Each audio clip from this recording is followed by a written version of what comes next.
This is Robert with Pioneer Smokehouses, and you might ask yourself, what am I doing out here at the crack of dawn without a big piece of meat in front of me? Well, I'm making cheese. So today we're going to use the Char-Griller Smokin Pro to make some smoked cheese. Typically, I would use one of my vertical smokers because I like how the smoke flows through the smoker itself, and I can get that density and reduce the amount of temperature. But I wanted to give a shot at some cheese in this smoker, and that way everybody knows it's very versatile. Of course, you're not going to light a side fire. What we're going to use today is a pellet tray, and I'm going to go ahead and show you that and get that started. I've only loaded 2/3 of the pellet tray, or just a little less, because we only need about 4 to 6 hours here, depending on the intensity of smoke that you want in your cheese. I went ahead and loaded pecan flavor. I would either use pecan or apple if you're doing a longer smoke, and if you're doing a short smoke, you could use something else like hickory or mesquite, or whatever pellets you prefer. But with cheese in general, I like to go the opposite direction and go a little bit lighter. Now I'm going to go ahead and light this. I did put just a little bit of a haystack lighter in there, just a few shreds, just enough to get a little bit of a kick when we get started.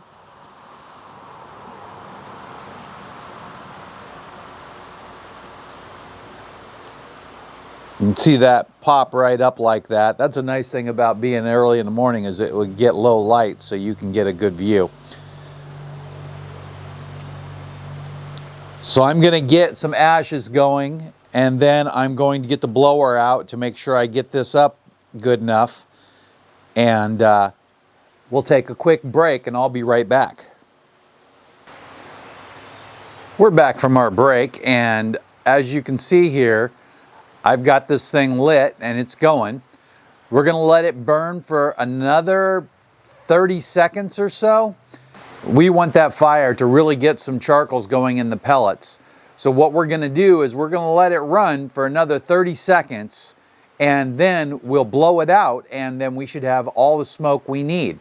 Again, the red little charcoals, we want more of it than that, and it'll be ready.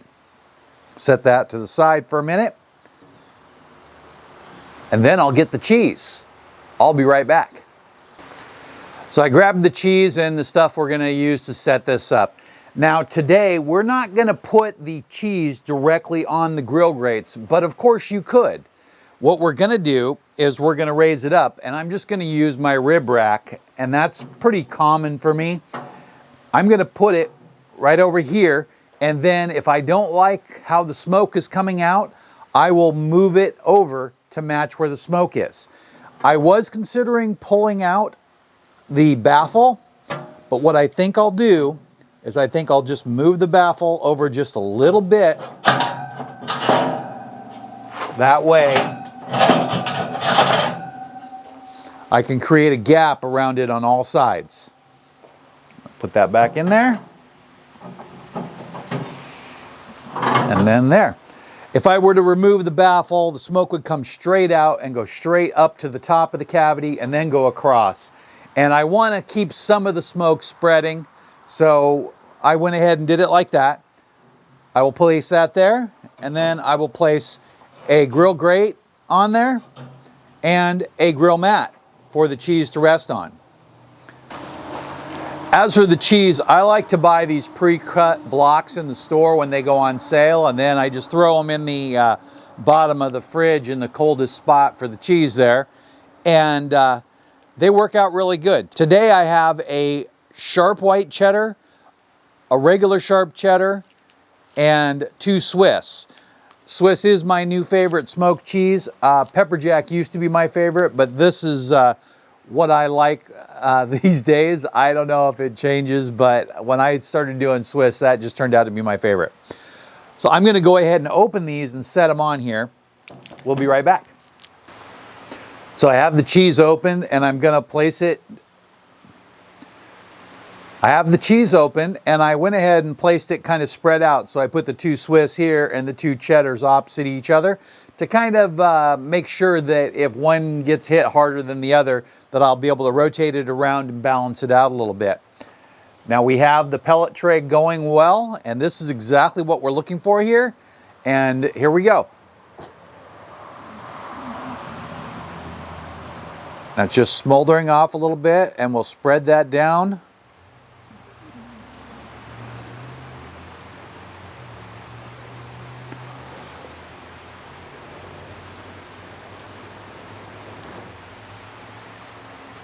We'll give it a little blow, and then it'll smoke a little more.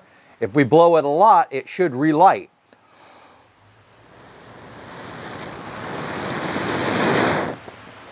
And there we go. That's how we know that it is perfect.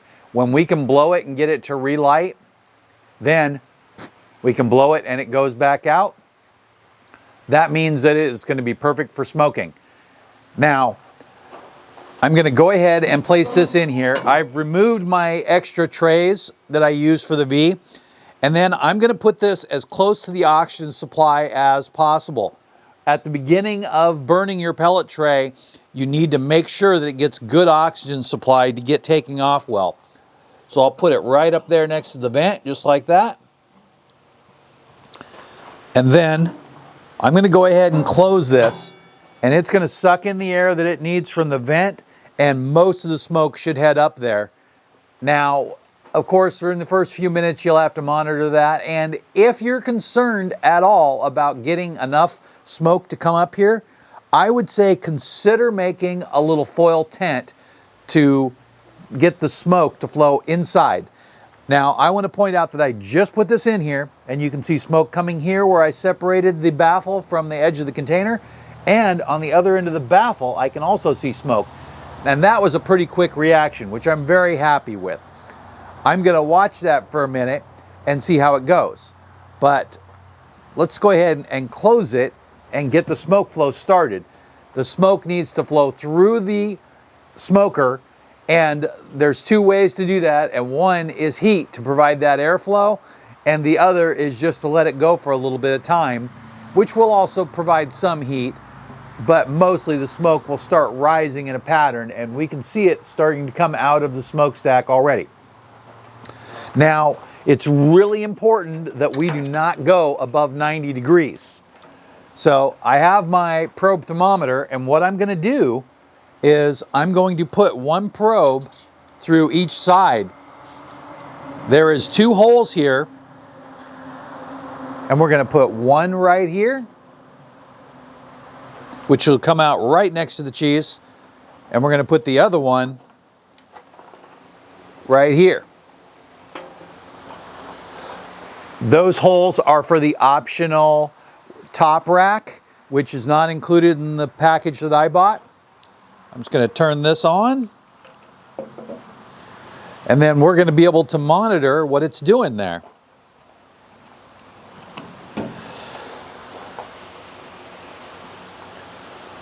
So I'll show you this. And again, it's early in the morning here, and that's why I'm out here so early, is because I need to beat the heat. It's forecasted to be 91 degrees out here today, and that's far too hot for smoking cheese. Your cheese will melt right around 90 degrees. Now, it could slump a little bit at lower temperatures, and it also depends on the type of cheese. So mozzarella would never hold up to those kind of temperatures, but a firm cheddar would. And then if you wanted to smoke something a little denser, something a little harder, you could. And there's lots of different cheeses that you could smoke. Another one, which is kind of in the family of Swiss, is like a Gruyere, which takes smoke really well. But now you can see we've got a little smoke coming out of the chamber, and I might consider placing a weight on this today. I'm going to open this up and take a look at it, and that chamber is totally full of smoke. This is another one of the reasons that you have to keep that near the oxygen supply, or it will choke itself out. We have the thing open, and it's right there, and the smoke is coming right through. I'm going to take a look in here. Oh, and that looks perfect. The whole cavity was full of smoke, and that's what we want to see. And that's one of the reasons why I wanted to raise that cheese up just a little bit, so that way we could keep it in an area where there was a lot of smoke. Now, when it gets going a little bit, I might consider reducing this down to about half, and that way we slow the smoke down a little bit. But currently, I feel like there's going to be plenty of smoke, and we want to just keep the airflow going so that way we can get fresh air into the pellet tray. So let's go ahead and just run that for a few minutes and see how it goes. If there's something to see, I'll come back and let you know. If not, we're going to be running this for 4 hours. But for you, that'll just be 1 second. It has been 2 hours, and I thought now was a good time to go ahead and talk to you a little bit more. So first of all, let's go ahead and take a look at a few of the things here. So we're running at 70 degrees near the top of the container. I've got 70 on one thermometer and 68 on the other. Just going to move these over just a little bit, because when we go to open them, we don't want to pull on them. Now, first, let's go ahead and take a look in here. And I don't know how well you can see that. I'm not going to take a picture of this, but we are 2/3 of the way burned through on one side. And actually, I'll just go ahead and pick that up so that way you can see where we're at. And it's going good. The burn rate is nice and consistent. Good smoke flow right there. And don't be afraid to smell the smoke. And it should be, you know, smoky and a little strong, but it also shouldn't be like gross and bitter smelling. So you should be able to like handle smelling it. Don't breathe it, of course. Now I'm going to go ahead and pop this open, and we're going to take a look here.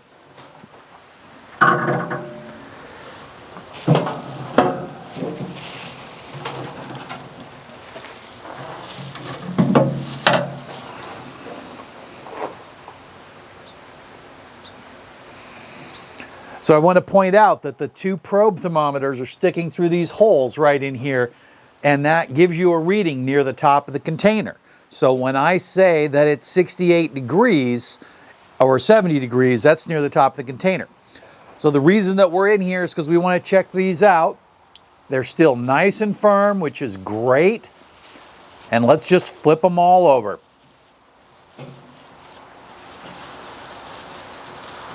Now, you don't have to wear a glove. The only reason I'm doing it is because I don't want to get the smoke all over my hand. And of course, you can wash your hands and be fine. You can't really see much color here, but it is taking smoke. You can notice it right here pretty good. And you can see it where the grill mat is touching the regular sharp cheddar. I'll go ahead and close that. Before I do, one more thing is that you'll see that the smoke is coming across here. That little gap that I moved over for the baffle is perfect amount to let some of that smoke come through there. We just want to create a good airflow situation. Again, for smoked cheese, you could remove the baffle completely and you would be fine, or even use a tiny cookie sheet, just enough to get it to spread right at the entrance, and that would be it. You can see here, the smoke is still coming through nice and consistently. And I'm not sure how well you can see that, but I can see it at the naked eye pretty good, but I'm not sure about the camera. But we'll check that on the editing. So we're going to go ahead and run it for another 2 hours without even looking at it. And I'm thinking that I want to be on the lighter side of the smoke for this. I'm mostly smoking 3 of these blocks for a party that's coming up for myself and my family, and which will be in a little more than a week. And that's about the time that we're going to want to rest this cheese before we actually consume it. So because it's for a party and other people, I'm going to go on the lighter side of the smoke, rather than if it was for myself, I would go heavier, especially if it was just the Swiss, because I think that Swiss takes smoke really well on the heavier side, where cheddar, it can kind of get a little bitter fast if you go too far over. So I will be back for me in 2 hours, and for you, 1 second.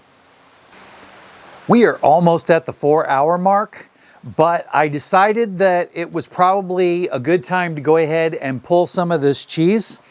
And the reason is because I'm looking at the thermometer and we're getting up into 79 degrees.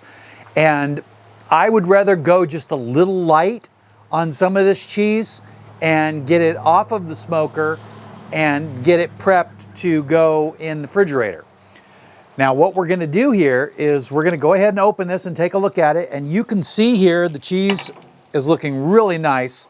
And I'm gonna pick up one of these blocks of Swiss here so I can show it to you real close. And I don't know if you can tell, but it is tinted brown. And when we put it in, it was completely white. The cheese is cold to the touch, which is a real good sign. And that means that it's probably not as warm as I thought it was because we're probably measuring above it. I brought out a piece of parchment paper. And what I'm gonna do is, this is a pop-up, and I'm just gonna fold it in half, and I'm just gonna rip it. You can cut it with a pair of scissors or a knife or whatever you wanna do. This is just for curing purposes. I'm gonna take and wrap one of these pieces of Swiss cheese in it.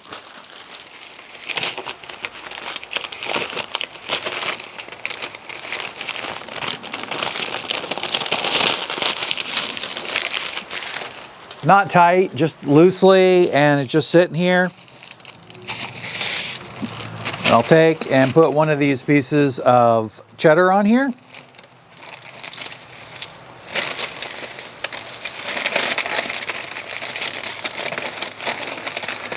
I know I've said this in some of my other videos, but I wanted to repeat it. If you were going to give this as gifts for like holiday season or something like that, then wrapping it like this, if you cut it really nice and wrapped it really nice and put maybe some holiday stickers on it, it would make a really nice gift wrap for the cheese. And the parchment paper is really good to keep cheese in general. The cheese won't stick to it. So now I have a regular freezer safe Ziploc bag, and I could take this directly to the freezer after it's done curing from this bag.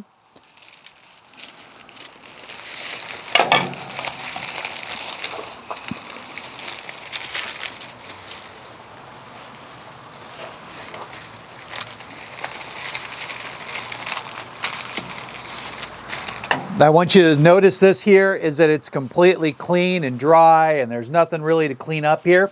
I'm gonna leave this block of Swiss cheese in here a little longer because this one's just personal for me. These ones here I prepared for my party next week, and I'm gonna deliberately leave a little air in here. So what I'm gonna do is I'm gonna go ahead and seal it halfway, and then blow it up like a balloon and then seal it as fast as possible. So the goal here is to allow some airspace in there for this to continue curing. And I don't mind if it's all sharing the same air. It's going to be, you know, a little cheese, smoky flavored little thing. And what I don't want is I don't want contaminants from in the refrigerator mixing with this or this mixing with my other food. I'm going to go ahead and toss this in the back of the fridge for a week, and then a couple of days before my party I'll go ahead and sample it and see if it's ready. If it is, then I'll consider how much I'm using. Another reason I like to use these blocks is because when you slice them, they're the perfect size to fit on my favorite cracker. Now, when you do slice it, if you slice a very thin piece off of the edge and either eat that or discard it, so that way you don't have a really strong smoky taste for what you serve out on the out on your buffet plate or wherever you do that. This is going to go in there, and this is going to be on the mild side. Again, I'm going to push this for another 2 hours.